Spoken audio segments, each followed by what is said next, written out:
Hello and welcome to the first episode of our podcast. This is Mel.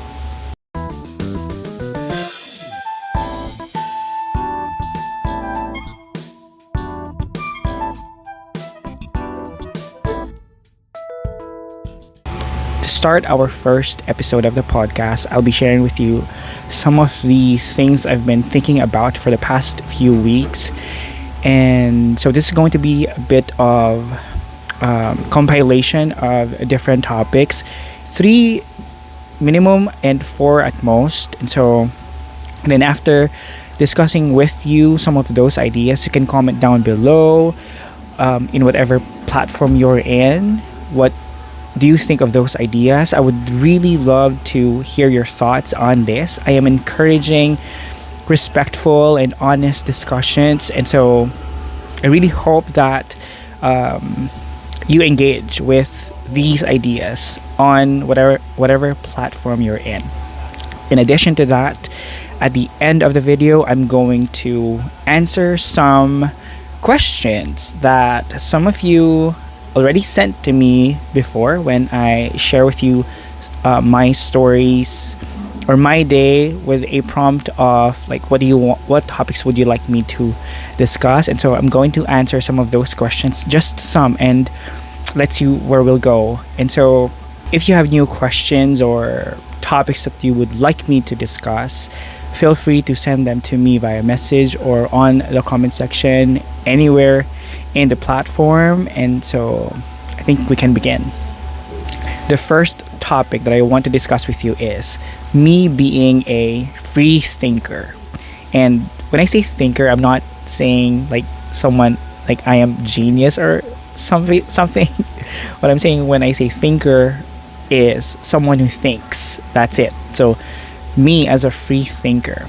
Question: have you ever wondered where your ideas are coming from? Like, have you ever questioned when you think of something if it's an original idea or an original thought that like you came up with this idea? Most of the time, if you're going to ask that question, the answer will be it's not your original idea. And this is true in my case. When I think about an idea, I'm asking myself, like, where did I get this idea from? Perhaps these ideas are coming from like the books you read, the people you've heard, from videos you watch, or a friend mentioning this idea to you and you remember it, something like that. And so my point being is that for the most people, including me, our ideas are from somewhere, from someone outside, right? And they're not really original ideas. And so when I say I'm like in my era of a free thinker, what I'm doing right now is I treat these ideas as like ideas, and they're free to be criticized, right? They're free to be thought of and evaluated and be judged according to their worth. Like, are they good idea or bad idea? Are they right? Are they wrong? Are they foolish? Are they brilliant? You know what I mean? And so as someone who's pursuing to be more of a free thinker, like I'm really working on it, and I can't say that I'm like a fully a free thinker, but as a teacher, I'm really inclined to be someone who thinks freely. Why am I making a case that we should be a free thinker? Personally, I need to be a free thinker. Why am I making a case? Because the alternative is, if you're not a free thinker, whatever you hear, whatever that is put in front of you, you might tend to believe them if you're not a free thinker. Like, whatever is being fed to you, you're going to believe, and that's very dangerous. Why? Because people have agendas, right? People have different intentions, and if they want you to believe to something, let's say an ideology, very dangerous ideology, if they presented to you and you're not a free thinker, you're just going to swallow it, right? Or perhaps you won't care, and that's, I think, more, you're more safe, I think, if like your attitude is I don't care. But that's not good either, right? So the only way for us to, I believe, advance as a society, specifically in the Philippines, is for us to be free thinkers. And so that's the first thing. I am not saying that I've come to be a full-fledged free thinker. I still need to evaluate the ideas that are in my head and judge them and weed out the things that are not important, that are not good, that does not serve me, my community, and the people I influence. And so I am encouraging you and also myself to be a free thinker. I think one of the hallmarks of being a free thinker is you're able to talk your ideas to people. Free speech, right? Like whatever idea that you have, it could be a bad idea, it could be a good idea, but the only way that you can evaluate those ideas is to talk to people about it, right? Because if you're only going to think about it in your head, there's going to be so many factors that will affect your perception of it, right? Perhaps your memory, perhaps your own biases, right? You won't be able to objectively evaluate the ideas. The only way that we can do it is if we're going to talk to people about it. And in the same way, in the same manner, those people will talk to us about them, about these ideas, honestly, like what they think about those ideas. And so one of the purposes of this podcast is that very thing, that I want us to be free thinkers. I want us to have these ideas discussed in public, right?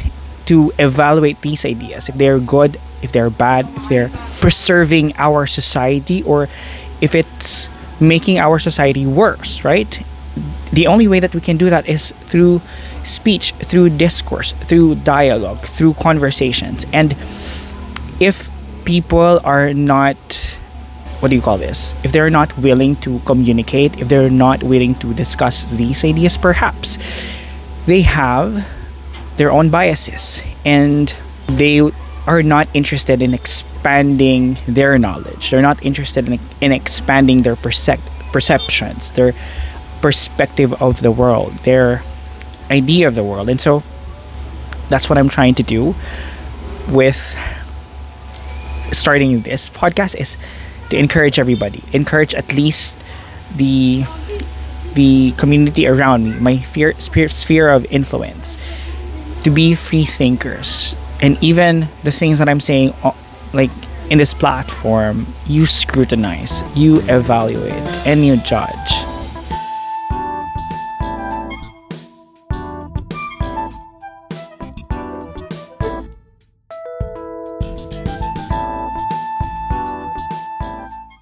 Okay, next to our list of topics is about literacy.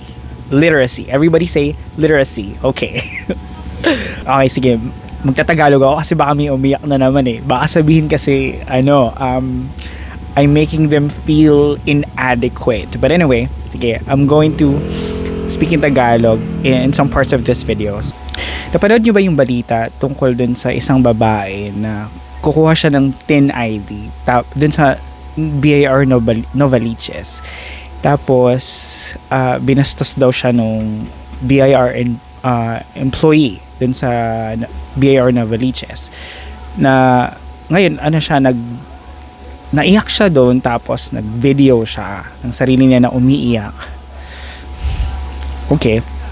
Tapos, nag-rant siya doon, or I think may kausap siya doon eh, aside from filming herself, na kinokonsole yata siya kasi nga umiyak na siya, na binastos nga daw siya, bakit nga daw ganun yung employee, ganyan.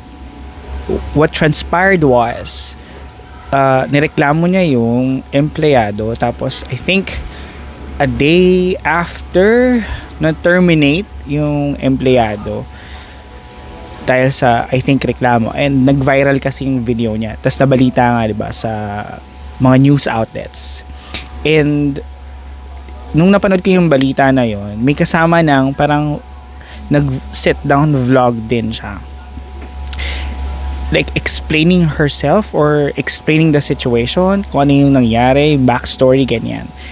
At meron siyang sinabi dun sa video na yon. Panoorin natin. Ay sa mukha na papikit-pikit pa umano ay nagpipigil ng inis.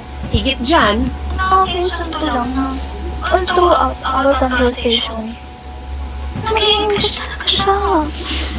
Parang gusto nang ipamukha sa akin na dapat kong maintindihan lahat. Sobrang impatient niya. Yung sarcasm, yung parang mamukha ka lang bobo. Dapat hindi ko daw Okay. I sympathize with the girl. I've also experienced those times from a government employee. May nagkaroon pa nga ng time na parang nakaka-traumang bumalik sa mga government offices, tapos like you're going to ask for a certification or you're going to process an ID or something.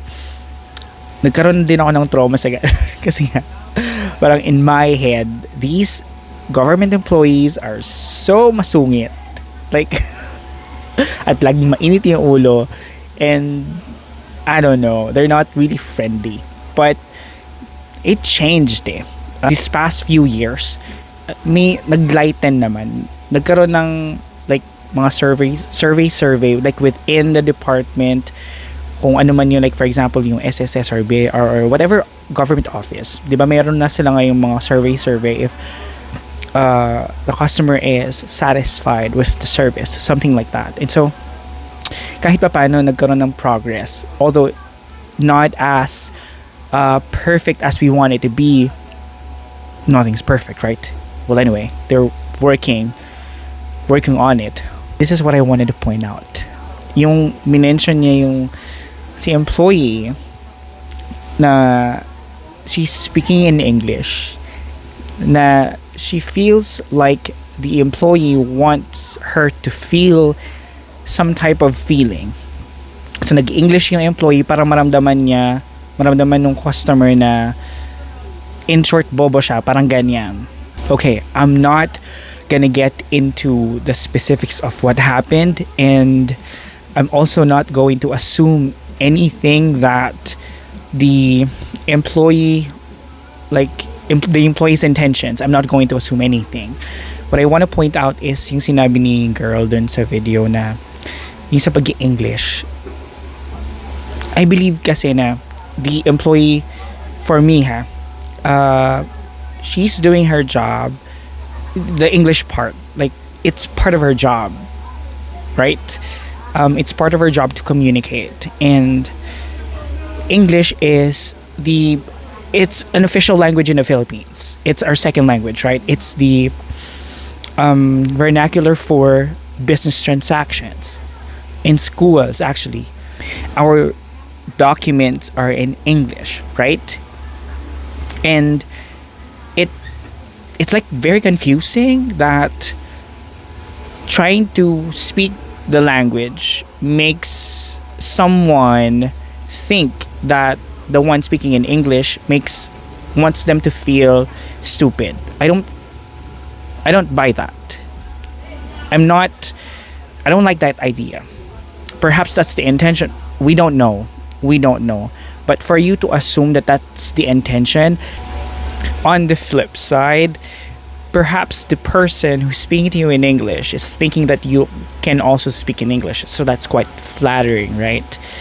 You should be flattered. I'm not speaking to that particular situation. I'm speaking generally. So it's quite confusing that that's how she felt that time, perhaps with the tone of voice. She also mentioned sarcasm, right? So perhaps the tone of voice, the facial expression and all. But in general, I think I would be flattered when someone speaks to me that way because they're maybe thinking that I can answer in the language too, right? But on the note of literacy, it's just that the sentiment of the girl on the video reminded me of this notion that when you know how to speak in English, you're an intelligent person. Kapag marunong ka daw mag-English, ikaw ay matalino, or that's not the word eh. The phrase is, hindi porket marunong ka mag-English ay matalino ka na. Something like that. Something to that effect. No. The speaking the language, especially like in a conversation, very basic, does not mean you are intelligent. Like for real. Like yes, there's no question, right? It's just that some people makes it as an excuse not to learn the language. And so again, our books, documents, official documents, government documents, our documents in work are all in English. It's our vernacular. It's one of the ways in which we communicate together, right? In English. Okay, again, it's side by side with Filipino. I'm not downgrading our language. It's just that it's part of our vernacular. And to think that someone is mocking you when they're speaking in English, it's absurd. Okay? Again, I do not know, and I am not going to assume any of the things that happened in that particular situation. But basically, when we graduate in high school, at least, we should be able to speak the language. We should be able to converse in English, write sentences and paragraphs in English. Why am I saying this? It's because it's in our curriculum. In elementary, junior high school, senior high school, we have English subjects. Now, why is it that it's a big thing when someone speaks in English? Like, what's the big deal? And we're so confused that most senior high school graduates are functionally illiterate. Like, we're making this mindset as an excuse not to learn English. It should be basic. And our curriculum is based on competency. We should be promoting kids who were able to at least have a 75% competency. Let's just be specific in the English subject, right? At least we can know that they have a 75% competency in that particular area. So at least we can say they can understand English, right? They can converse in English. They can understand what they hear. They can read, something like that. But no, it's kind of offensive to us when people speak in English because they make us feel like we're inadequate. In her words, bobo. No. And I think that's it for literacy, for the second topic. But I want you to remember the first few sentences I give for this topic. The employee, yung employee nung BIR Novaliches, after few days, I think the next day the video got viral, or I'm not really sure with the day, but what happened was a few days later the employee was terminated. The girl filed a complaint against the employee, and then she went on leave and then got terminated. Where's the due process? Are we missing something? Parang walang due process dun sa sa nangyari dun sa employee. I know I'm not siding with the employee. And don't get me started with the girl filming herself crying. I'm not siding with anybody. It's just that I'm questioning. Wala bang due process? But parang na-terminate daw eh, right? That's an open question. I don't have any answer.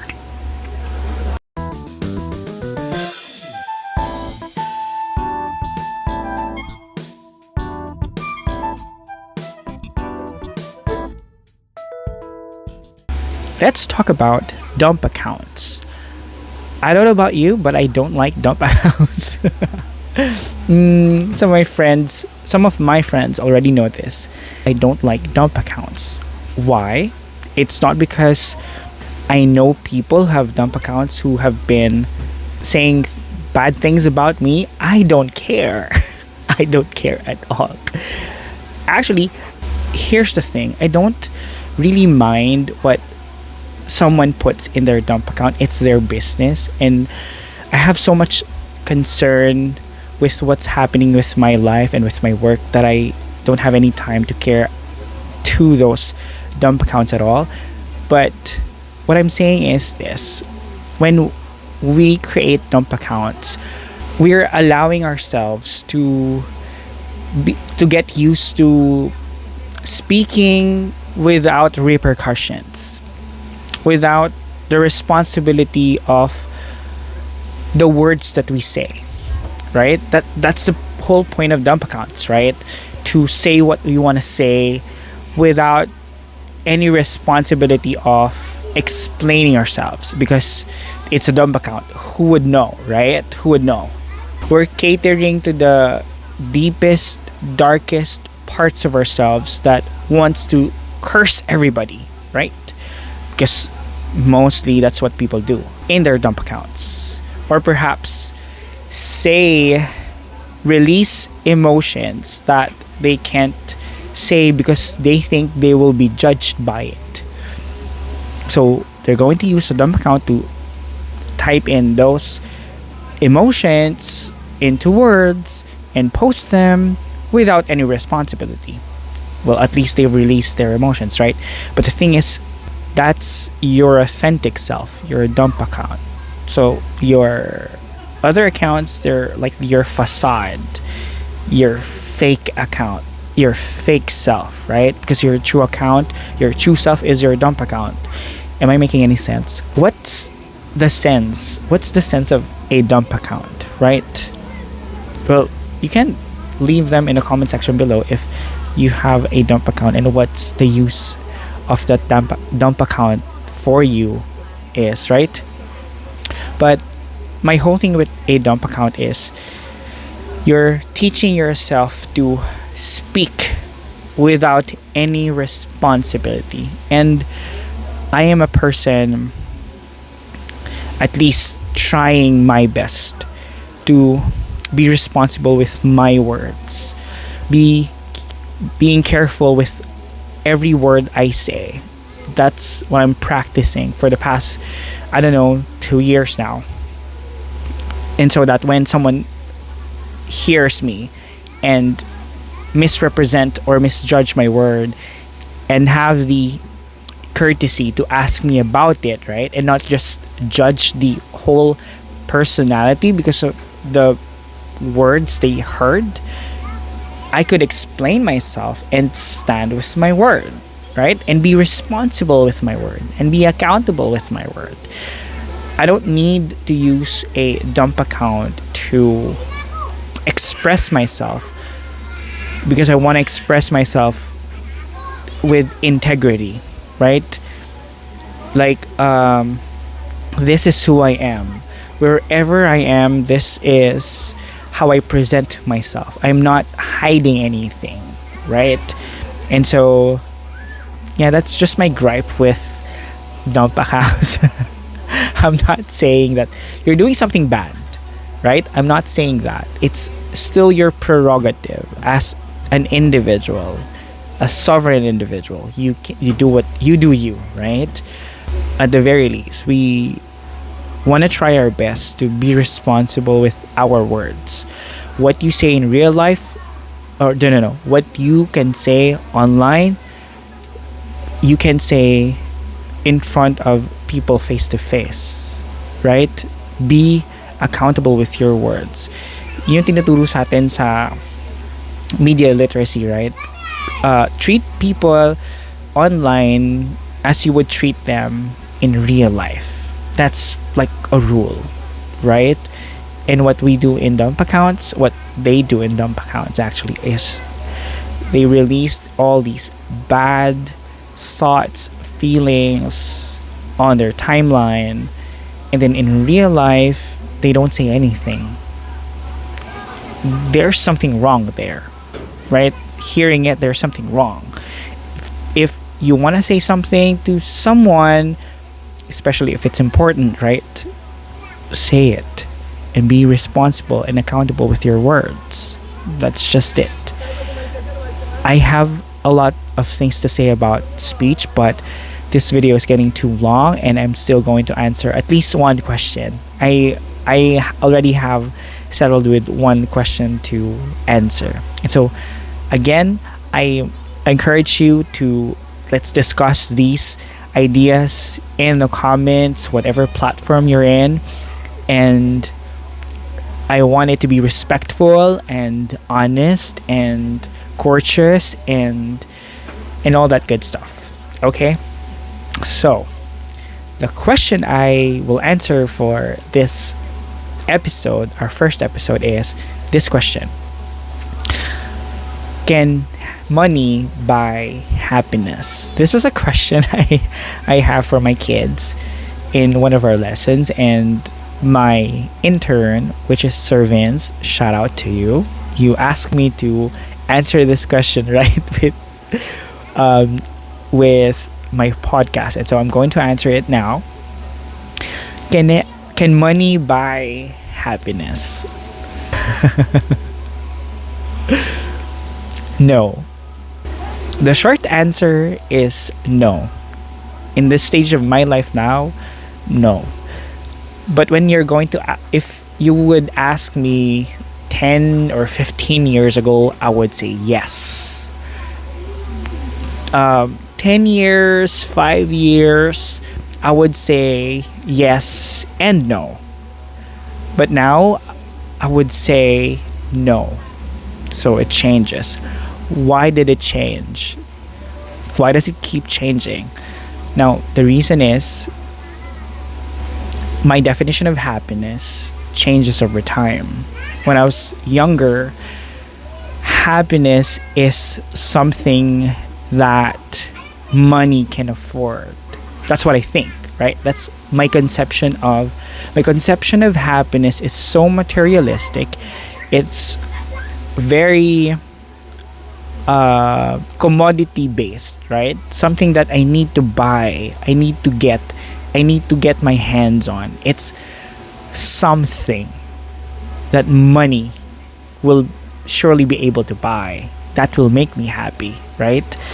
And 5 years ago, I would answer yes or no, because there are still things that I want to buy that I know will make me happy, but I learned the importance of the things in life that doesn't require any money, but you will be happy. Example, relationship with friends, relationship with family, the sun shining, you waking up in the morning and not having any illness or diseases, being able to walk, being able to see with your eyes, right? Those small things that doesn't require you money surely will make you happy. When you look back, when you reflect back, right? When you pause for a moment and appreciate these things. Now, again, 5-10 years ago, I would say yes, because again, there are some things that I want to buy that I know will make me happy. But now, at this age, at this time, I'm not saying I'm old. No, I'm not old. I appreciate life more. I appreciate life more because there are people in my life who I love dearly that I lost, that no amount of money can buy. No amount of money can bring them back, right? And so I'm starting to appreciate life in that way more, like the intangible things that makes life happier.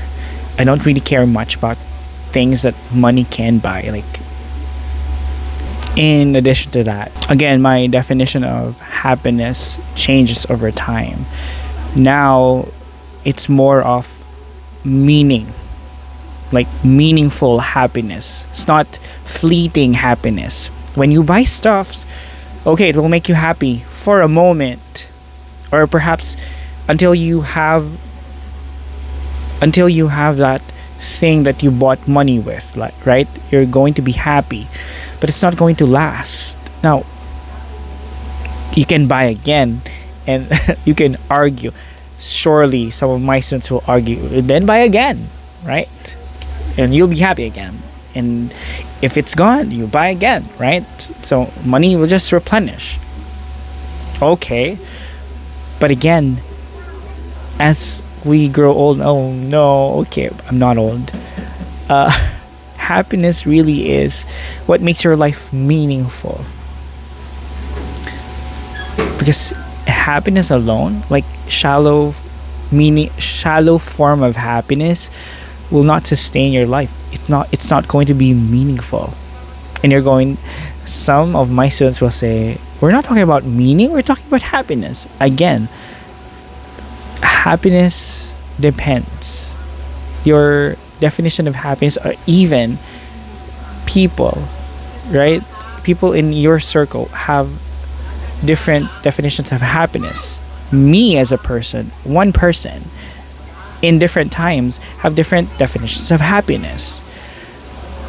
I would say I understand whatever definitions of happiness that you have. As of the moment, I would say my definition of happiness is what makes my life meaningful. That's what makes me happy. If I know that what I'm doing is meaningful, the relationships I have is meaningful, and I'm able to appreciate everything that I have at the moment, I'm happy. I'm happy. I'm happy. Okay, that is it for our first episode. I hope that you like it, and if you do, please like and share the video. And again, what I'm encouraging is you engage with these ideas presented with you through this video. You leave a comment down below, and if you have any topic suggestions, just hit me up in the comments or via message, and I'll see you in our next episode. God bless everybody.